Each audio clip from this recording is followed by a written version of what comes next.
예, 반갑습니다. 돼지 대통령 손재희 다시 한번 인사드립니다. 반갑습니다.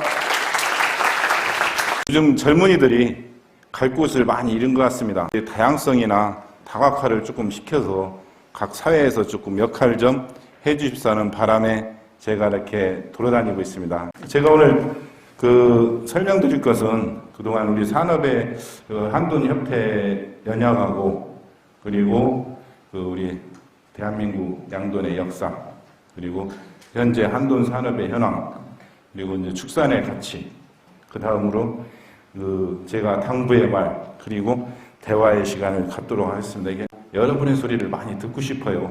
좀 강의라기보다 같이 대화하는 시간 그리고 잘 호응해 주시고 질문도 잘 해주시는 분이 있으면은 제가 돼지 대통령이니까 여러분들 프리미엄 한돈 세트를 많이 드리도록 이렇게 하겠습니다. 한돈협회는 73년도에 시작해서 본격적으로 한돈협회 활동을 한 것은 한 79년도 그 무렵 8년도 그 무렵인 것 같아요. 그래서 여러 가지 일을 하면서 우리 산업이 성장하는 과정에 우리 협회도 여러 가지 변화를 줍니다. 그래서 검정소도 설립하고 또 2004년부터 자조금 사업도 실시를 합니다. 그리고 쭉 진행되면서 아까도 마지막에 보였지만은 우리 협회 태동 50주년 그리고 자조금 거치 20주년에서 코엑스에서 7월 17일 날 우리 한돈 페스타를 합니다. 제가 굉장히 큰 행사인데 아마 이 학교를 통해서 초청장도 보낼 거예요. 많이 오셔가지고 우리 산업의 변화를 한번 느껴보시기 바랍니다. 그리고 제가 2021년 11월 1일 취임을 합니다. 어떻게 보면 농가의 요즘 굉장히 어려운 시기에 농가의 부름을 받고 100의 정군해서 제가 20대 한돈협회장 그리고 자조금 위원장으로 지금 한 1년 반 동안 업무를 추진하고 있습니다. 제 슬로건은 농가가 주인이 되는 한돈협회 돼지 키우기 쉬운 세상 만드는 게 제 슬로건이었습니다. 그리고 지금 협회는 9개 도협회가 있고요. 120개 지부 그리고 약 회원이 4,000명 그리고 우리 전체 돼지 한 80%를 회원들이 같이 공유를 하고 있습니다. 그리고 우리 내부 조직인데요. 6개 특별위에 8개 팀 그리고 아까 혁신센터에서 돼지 키우는 첫 화면도 나왔지만 혁신센터 그리고 이천에 제1검정소 이렇게 되어 있습니다. 그리고 직원은 한 20여 명 됩니다. 이게 협회의 조직이고요. 그리고 협회는 무슨 일을 하냐면은 가장 간단해요. 농가의 권익을 보호하는 일을 합니다. 생산 쪽이나 교육 그리고 기타 등등의 일을 여러 가지 많이 하고 있어요. 그리고 아까 말씀드렸듯이 2004년부터 자조금 위원회를 해가지고 생산자 1차 산업에서 첫 번째로 우리 자조금이 거치를 시작합니다. 어떻게 보면 자조금의 시발점이다 이렇게 보시면 되겠습니다. 그리고 자조금도 6개 팀 그리고 제가 취임하면서 미래연구소라 해서 우리 산업에 내공을 쌓자는 의미로 미래연구소 만들어서 소장, 부소장, 연구원 2명에서 4명 그리고 나머지는 우리 각 팀별로 한두 명씩 해서 한 16명의 우리 자조금 위원회를 끌고 가고 있습니다. 자조금 관리위원회가 지금 하는 일들이 좀 굉장히 다양해요. 여러분 알다시피 처음에는 2004년도에 첫 거치할 때는 약 50억 정도 됐었는데 저희들이 거치금을 늘려가지고 지금은 예전에 처음 시작할 때는 400원으로 시작해서 지금 1,100원을 거치라고 있습니다. 그래서 1년에 약 한 농가 거출금이 200억 그리고 정부 출연금이 한 50억에서 250억을 가지고 무슨 일을 하느냐. 우리 백종원 대표님이 우리 한돈 홍보 모델이고 해서 이 지상파를 통해서 광고 그리고 인증사업 그리고 SNS에 디지털 광고 등 5개 광고, 스포츠 광고 이런 걸 하는데 자조금이 하는 일은 소비자를 위해서 소비 촉진이에요. 한돈협회는 농가를 보호하고 우리 자조금 쪽은 소비 홍보 여러 가지 이렇게 다양한 일을 하는 것이 틀립니다. 우리 대한민국의 양돈의 역사는 어떤가? 여기 보면은 일제시대지만 예전 고서에도 굉장히 많이 나옵니다.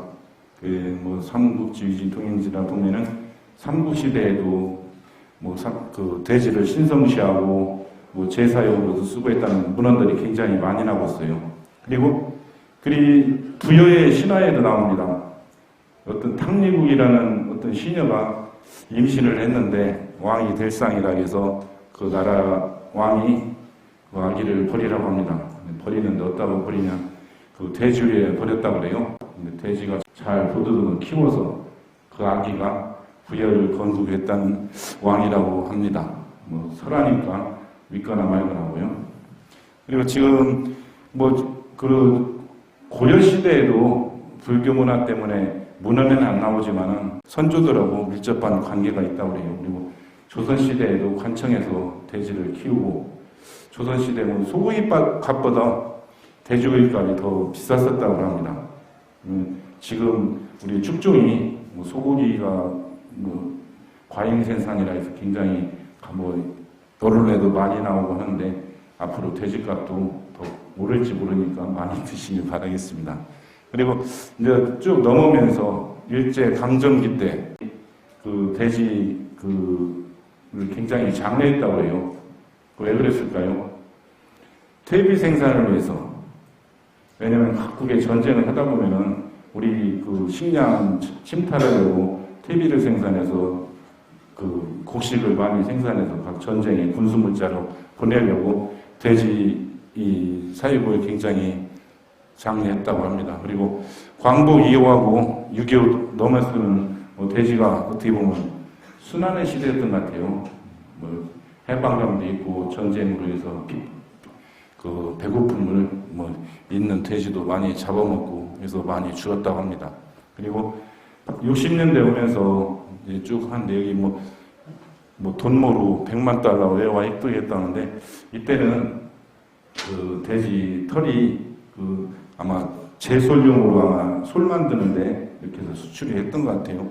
그리고 우리 어떻게 보면은 현대 우리 양돈의 시발점이자 출발점이 1970년대가 아닌가 생각합니다. 아까 우리 협회 연역에서도 제가 설명드렸듯이 73년도에 우리 협회가 태동됐고, 그리고 공교롭게 이 시대에도 이제 기업이 양돈을 시작해요. 여러분들 에버랜드 가보셨죠? 그 에버랜드가 그 당시에 1990년대 아마 그 삼성에서 그 사업을 철수하지만 그 한 6만 두를 그 에버랜드에서 돼지를 키던 농장터가 여러분들 가서 놀이공원 가고 사파리 가는 에버랜드예요. 이때도 삼성이 1973년도에 돼지 사업을 뛰어들어서 계속 성장을 합니다. 그리고 두산이나 진로, 삼양 등에서도 하는 건 제가 봤을 때는 이게 다 어떻게 보면 부산물을 이용한 그 어떤 그 가축 사육의 시발점이 되지 않았나 하는 생각이 듭니다. 그리고 80년대에 들으면서 우리 산업이 굉장히 호황을 누립니다. 그리고 86년도 제가 고등학교 졸업할 때인데 그때 그 아시안게임하고 88 올림픽 하면서 우리나라가 굉장히 고도의 성장을 하는 시기입니다. 그래서 그 육류 소비가 굉장히 늘어납니다. 그래서 이 돼지고기 소비도 그 80년대에 굉장히 늘어나요. 그래서 75년대에 1인당 2.8kg 했다면은 3배 가까이 성장을 합니다. 90년대 들어서면서부터는 우리 산업이 굉장히 발전기를 들어섭니다. 90년대. 이제 돼지고기가 서민 문화에 장착합니다. 옛날 여러분들이 아시다시피 그 로스구이 문화가 90년대에 이제 자리를 잡아요. 그리고 이 시기에 수출도 굉장히 많이 합니다.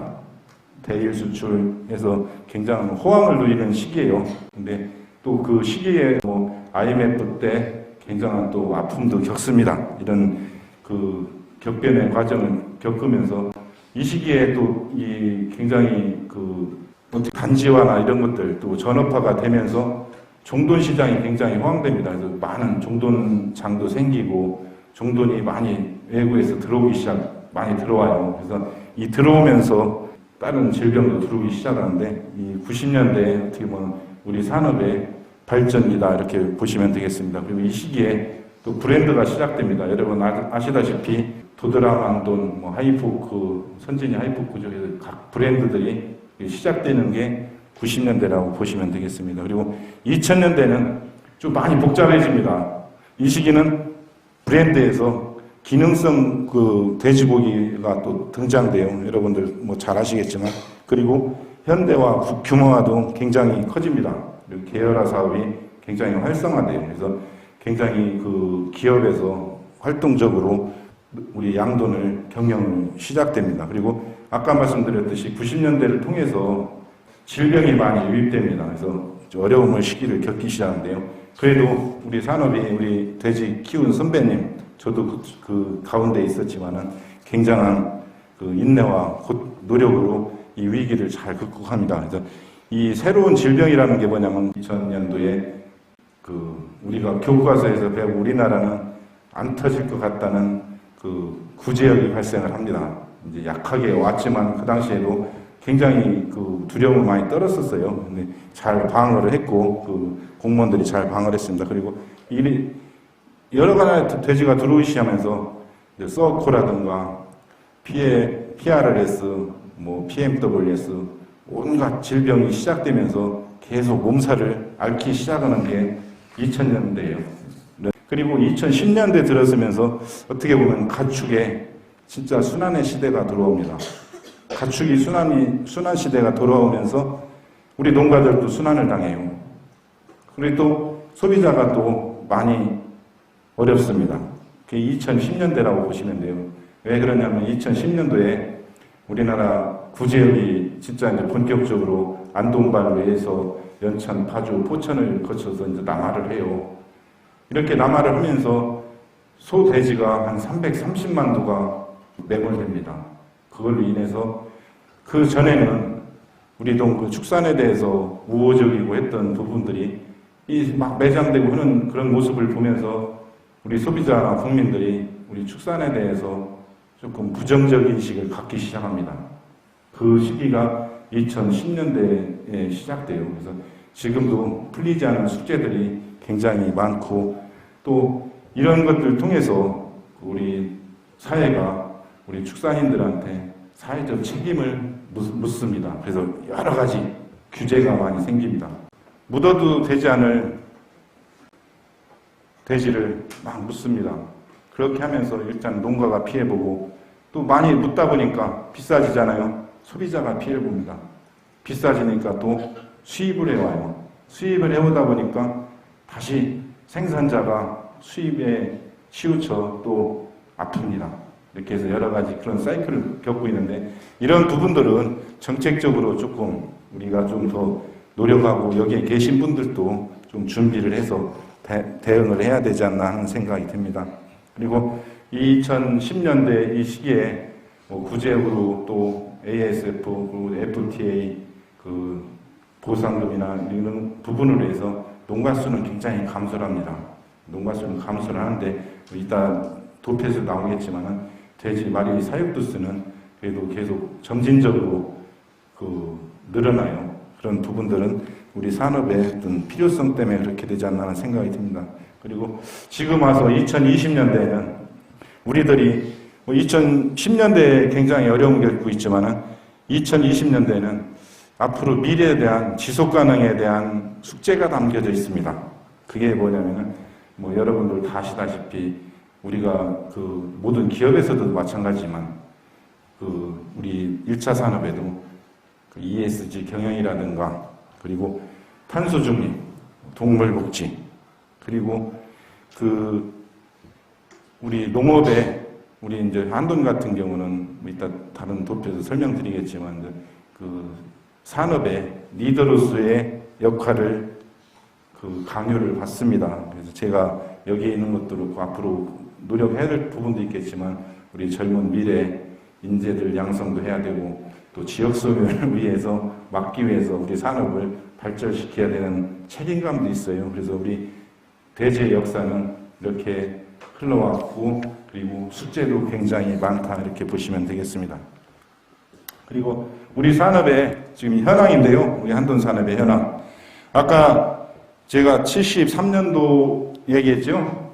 이때는 농가 수가 한 110만 호에 돼지가 120만도 있었다고 해요. 농가 호당 1.2두의 사육을 했었는데 10년이 지난 뒤에는 10배로 늘어납니다.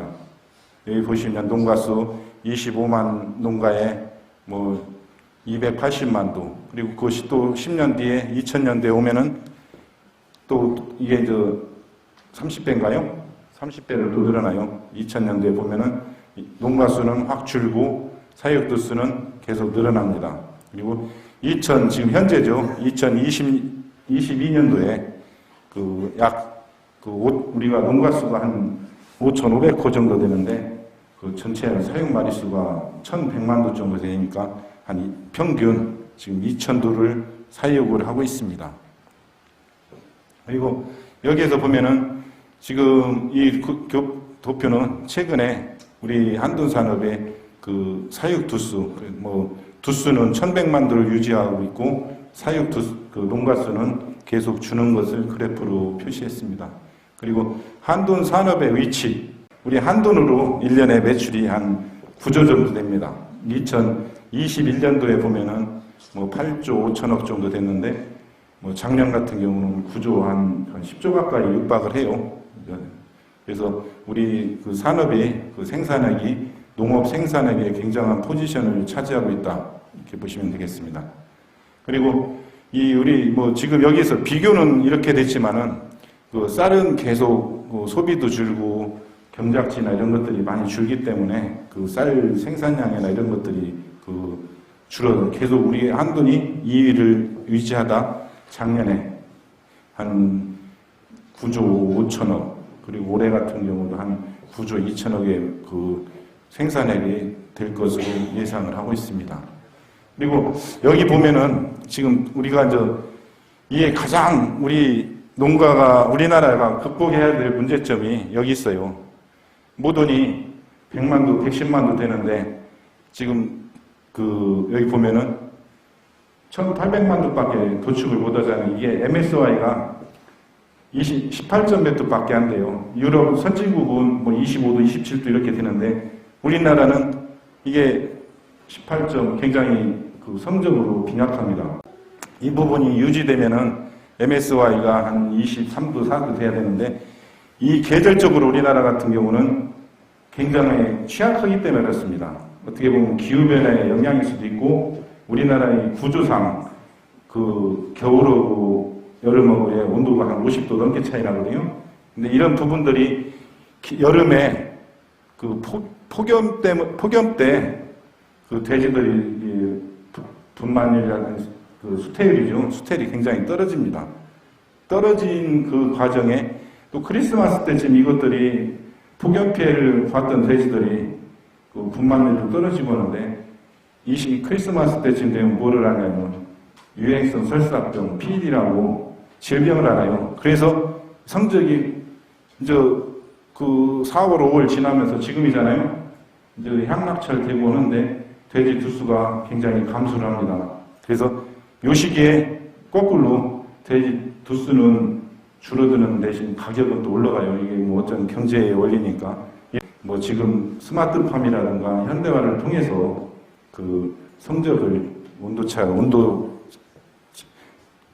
격차나 질병 차단을 위해서 많이 준비가 돼야 우리나라도 이 선진국, 유럽의 선진국처럼 MSY가 25도 이렇게 되지 않을까 하는 생각이 듭니다. 그리고 이게 자급률인데요. 지금 우리 한돈 같은 경우는 60% 중반대까지 떨어졌다가 코로나 여파로 이 자급률이 한 70% 중후반까지 올라가요. 이 부분은 외국에서 코로나 여파로 수입이 좀 덜 되고 또 여러분들 간편식이나 밀키트가 되게 하면서 가정식이 또 많이 소비되면서 우리 국민들이 한돈 소비를 많이 늘려서 76%까지 올라갔다 지금은 점점 떨어지고 있습니다.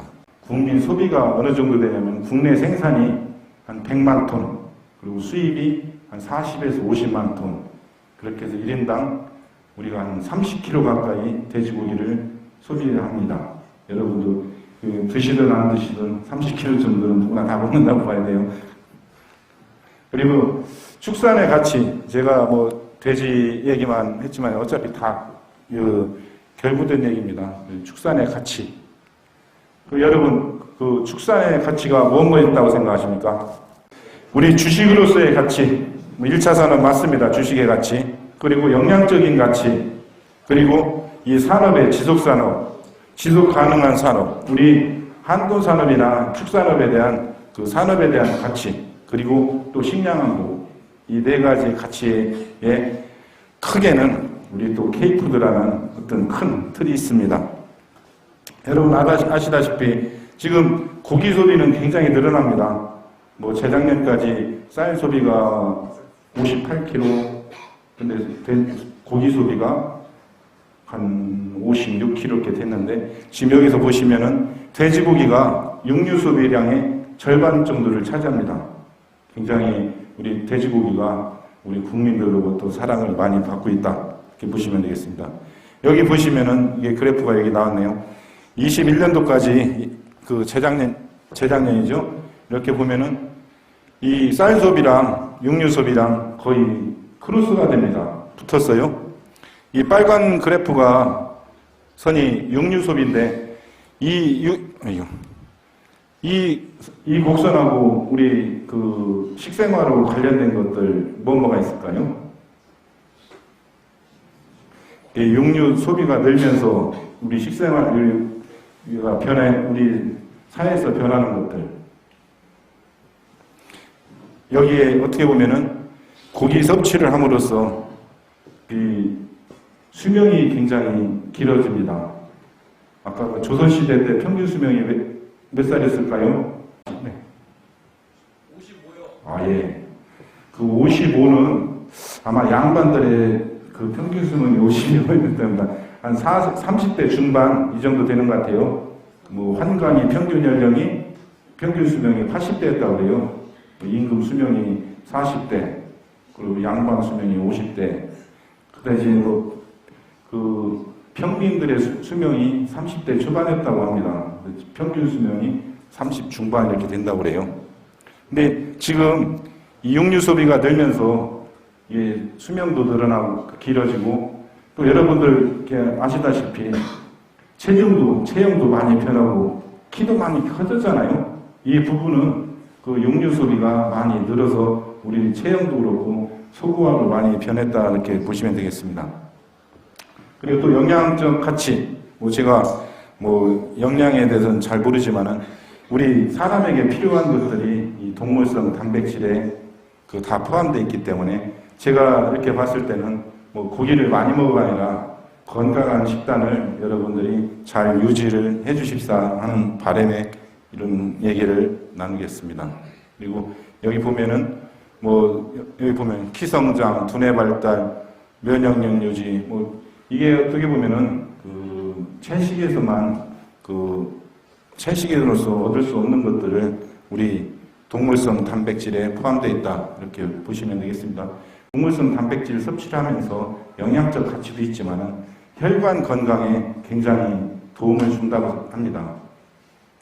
동물성 단백질을 적당히 섭취를 해야 혈관 건강이 좋아진다고 합니다. 여기 보시면은 비건 어디 TV에서 나온 걸 캡처한 것 같은데 혈관 건강이나 모든 것이 채식만 했을 때, 편중된 식생활 했을 때 건강에 빨간불이 들어온다, 이렇게 보시면 되겠습니다.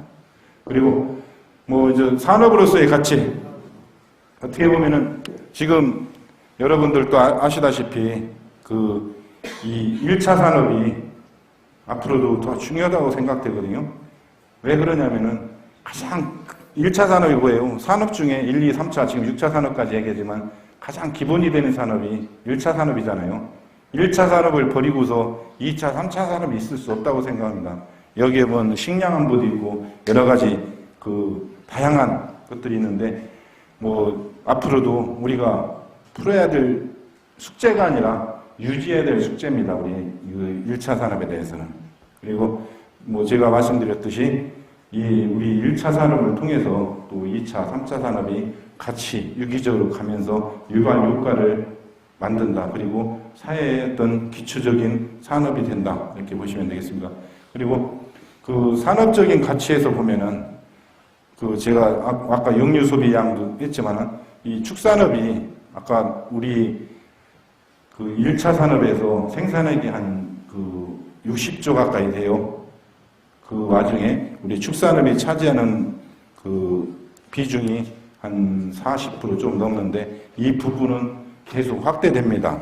그래서 우리 산업으로서의 가치도 이렇게 있다. 그리고 그 소비량으로 봤을 때, 생산액이나 소비량으로 봤을 때 그 뭐 2017년도는 돼지값이 굉장히 좋았었나 보네요. 쌀값이 떨어졌었나? 하여튼 이 5개 상위 그 생산액 상위 5개 품목 중에 축산업이 4개 있습니다. 돼지, 소, 우유, 계란, 닭 이렇게 되어 있는데 그만큼 우리 산업에 축산업이 차지하는 비중이 크다. 그리고 농촌 경제에 또 어떻게 보면은 그 지금 뉴스에서도 나오지만은 그 지역 소멸 얘기도 많이 나오잖아요. 그 왜 그럴까요? 지금 여러분들도 언론에서 보다시피 정부에서 청년농 3만 명 육성한다고 합니다. 저는 이 정책에 대해서 박수를 치는 게 아니라 전 잘못됐다고 봐요. 왜? 3만 명을 육성하는 게 아니라 먹고 살게만 해주면 된다고 생각합니다. 근데 이거를 거꾸로 정부가 청년농 3만 명 육성한다 했을 때 그 청년 3만 명이 잘못돼 갖고 왔을 때 어떤 장밋빛을 갖고 이 1차 산업에 뛰어들었는데 잘못하면은 실용불량자에다가 또 농업 농촌에 대해서 더 괴리감을 느끼고 더 안 좋은 생각을 갖고 더 황폐화시킬 수도 있다고 봐요. 근데 이런 부분들에 대해서는 제가 뭐 그런 얘기도 합니다만 각 단체에서 아니면은 그 품목에서 필요한 것들을 정부한테 요구를 해야지 이런 것을 어떻게 보면 정부 정책에 만들어서 3만 명 육성한다는 건 잘못됐다고 봅니다. 가장 기본적인 거 뭐 여러분들 아까 저기 그 정수정 씨가 얘기해놨죠. 뭐 1년에 30억 매출 올린다고 하잖아요. 먹고 살게 해주면 되는 거예요. 그러면은 3만 명이 아니라 30만 명도 우리 농촌에 와서 살 수 있다고 봅니다. 그렇게 가야 우리 산업이 그리고 농촌이 그 바로 간다고. 그리고 이제 이런 부분들 또 식량안보의 관점에서 지금도 보시면은 그 전체적으로 곡물 이제 기후 변화 때문에 뭐 지금 스페인이 그 비가 나서 뭐 농작물을 못해서 굉장히 어려움도 겪고 남미에서도 뭐 기후 변화에 의해서 뭐 산불이라든가 이런 것들 때문에 굉장히 어렵다고 하는데 앞으로 이거는 더 커질 수도 있다고 봅니다. 그리고 지금 전체적으로 봤을 때 식량이 부족한 게 아니에요. 지금 러시아나 우크라이나 전쟁 때문에 각 그 식량 수출국들이 세국 정책을 합니다. 안 풀어요. 그렇기 때문에 지금 사료값도 그렇고 전체적인 식량이 굉장히 고가로 이렇게 자리매김을 하고 있습니다. 그리고 우리나라 같은 경우는 자금률이 굉장히 그 보시면은 뭐 세계 평균 뭐 30 중간 정도 되려나? 근데 자금률이 44%, 쌀 빼고 몇 가지 품목 빼고는 다 수입에 의존하기 때문에 우리가 그 식량 안보의 관점에 더 준비를 해야 된다. 그리고 이 앞으로 여기에 또 기후 변화의 최대 피해자가 우리 이 1차 산업이 될 수밖에 없어요. 이런 부분에 대해서 그 정책적으로나 준비를 제대로 하지 않으면 우리가 더 그 여러분이나 여러분 다음 세대들이 더 배고파지고 힘들 수 있습니다. 그래서 이런 1차 산업에 대한 가치를 우리가 좀 더 느끼자. 최근에 요소수 사태도 보셨잖아요. 그 요소수가 별건 아닌데 그 돈 안 된다고 해서 우리나라는 그 생산을 않고 다 중국에서 수입하다가 어떻게 보면은 전체적인 우리나라 국민 물류나 모든 게 다 말이 될 수도 있는 그런 상황까지 왔었잖아요. 그리고 지금 저희들이 또 기후변화의 피해자고 저는 그 뭐 탄소 중립도 우리가 해야 되고 우리 스스로 산업에 대한 보호된 테두리 안에서 우리가 노력을 해야 되는데 지금 정부 정책에서는 과도하게 그 요구를 하고 있는 것들이 굉장히 많습니다. 어떻게 보면 그런 부분들을 우리가 선제적으로 우리 스스로가 준비하고 할 시간을 줘야 되는데 그런 것도 없이 막 끌고 가는 부분들은 조금 잘못됐다고 생각합니다. 그래서 여기 보시면은 어떻게 보면은 이 여러분들도 TV에 나오지만 마치 소가 우리 그 기후변화에 주범인 양 막 어떤 유튜브도 있고 선전도 있고 이런 것들 있잖아요. 솔직히 농축산업에서 전체 발생하는 이 탄소 배출량은 극히 적습니다. 3%. 그리고 축산업에서 배출하는 건 더 적어요. 그런데 왜 우리가 기후변화의 주범인 양에게 내몰릴까요? 저는 그렇게 생각합니다. 우리 농촌이 힘이 없어서, 못 배워서가 아닙니다. 표도 없고 힘이 없어서 그렇습니다. 이런 부분들을 저희들이 준비를 단단히 해서 잘못된 인식을, 오해를 풀 수 있도록 저희도 노력하겠지만, 여러분들께서도, 우리 축산을 전공하는 학생 여러분들께서도 그런 오해에 대해서 적극적으로 대응을 해주십사는 부탁의 말씀도 한번 드리겠습니다.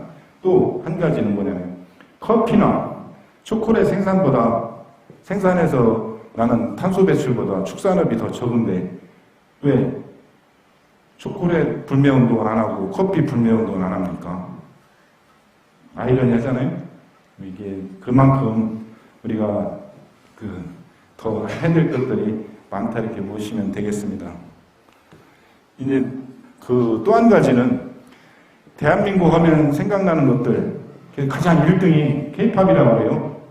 두 번째는 K-푸드인데 제가 여기서 설명드리고 싶은 것은 우리 한식 문화에 대해서 여러분 일본이나 이런 사람들도 우리나라에 먹거리 투어를 여행을 옵니다.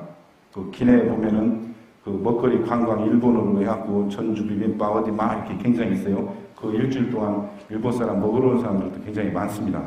제가 우리나라가 자급률도 떨어지는데 왜 K푸드 얘기를 하냐면은 우리나라가 어차피 지금 여러분 아시피 FTA나 이런 부분에 대해서 외국에서 수입에 대한 쿼터 물량은 일정량이 자꾸 늘어날 수밖에 없어요.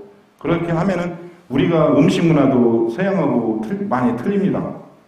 돼지고기 같은 경우는 외국에서는 삼겹살 잘 안 먹지만 우리는 주식이 삼겹살인가 싶이 하잖아요. 그리고 등심이나 전우지는 가공육이나 이렇게 쓰고 있는데 외국에서 삼겹살이 들여오더라도 우리 고급화나 프리미엄 돼지를 만들어서 이 외국인이나 관광 투어나 아니면은 수출할 수 있는 길을 만들어서 우리 산업에 더 자구성을 높일 수 있는 그런 계기가 되지 않나 하는 생각이 듭니다.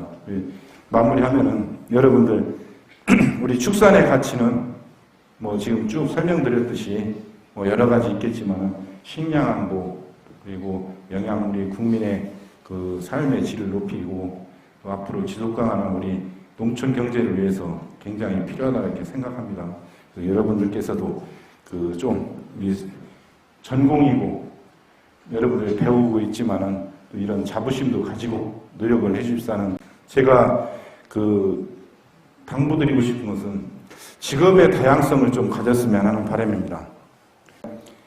예전에는 전공자를 만들어서 산업으로 많이 보내줬는데 그 산업에 가서 역할을 하라고. 그런데 지금은 교육정책이 획일화로 가고 있습니다. 축산직도 제가 농림부 얘기하면 농림부 가면은 다 고시 패스자들밖에 없습니다. 그렇기 때문에 농업 농촌에 대해서 한껏도 몰라요. 그런 사람들이 농업정책을 만들고 축산정책을 만듭니다. 이렇게 만들면 현장하고 완전 괴리감 때문에 빠질하네요. 직업의 다양성을 여러분들이 가져주십사. 그리고 또 한 가지는 여러분들이 자기 인생의 계획을 좀 세워라. 저도 가난한 농부 아들로 태어나서 아무것도 없이 농장을 간다니까 왜 대학교까지 가르쳤는데 농장을 가냐고 굉장히 서운해 하셨습니다. 근데 저는 그랬어요. 제가 다른 사람들이 제 계획은 그랬습니다. 다른 사람들이 안 하기 때문에 저는 도전을 하고 싶었어요. 그래서 제가 우리 동기들한테 야, 니들은 좋은 데 취직해라. 나는 농장에 가서 일하겠다. 그리고 10년 뒤에 보자 했습니다. 근데 10년 뒤에 제가 모돈을 1600개까지 성장을 시켰었어요. 계획을 세우라는 게 뭐냐면 여러분들도 1년 계획, 짧게는 올해 계획, 중간적으로는 5년 계획, 인생의 계획을 세우고 10년 계획을 세워서 자기가 쭉 준비를 하면은 여러분들 인생도 좀 달라지지 않을까 하는 생각에서 그 계획을 세워라 이렇게 했습니다. 그리고 세 번째로는 최선을 다하십시오. 세상은 열심히 사는 사람이 성공합니다. 그 분야에 최고가 되려고 노력하면은 최선을 다해야 된다고 생각해요. 최선을 다하는 사람만이, 여기에도 그렇고 학생 시절에는 여러분 직업이 학생이니까 열심히 공부를 하고 사회에 가서는 그 직종에, 업종에 가서 최선을 다하면은 최고가 될 수 있다고 생각합니다. 이 부분이 그 최선을 다하는 사람만이 사회가 선택받을 수 있다고 생각해요. 저도 그 가난한 농군의 아들로 태어나서 어떻게 보면 돼지라는 그 한 축적으로 인해서 제가 애도 셋 낳고 차도 승용차도 타고 또 열심히 그 노력을 해서 대한민국 돼지를 위해서 봉사할 수 있다고 이렇게 왔다는 게 저도 개인적으로 여러분들한테 드리고 싶은 말씀이 뭐 자부심이 아니라 그만큼 노력을 하면 여러분도 필요하지 않을까 하는 생각이 듭니다. 그리고 여러분들께서 뭐 그 다른 것보다 이렇게 해서 잘 도전을 해 주십시오. 아까 뭐 우리 산업에 대해서 그 돼지 나오고 뭐 그런 혐오스러운 것보다 여러분들께서 그런 어떤 직업적인 의식을 잘 갖고 있으면은 우리 사회가 지금보다 좀 더 나아질 거라 이렇게 생각합니다. 하여튼 오늘 제가 1시간 이렇게 가까이 이렇게 떠들었는데 뭐 제 그 전공이 강의가 아니고 뭐 돼지 키우고 또 돼지 우리 산업을 그 대변하는 사람이고 하기 때문에 오늘 이렇게 장시간 그 강연을 잘 들어서 감사합니다. 여러분들 건강하시고요. 열심히 공부해서 우리나라 축산에 큰 기둥이 되십시오. 감사합니다. 네, 감사합니다.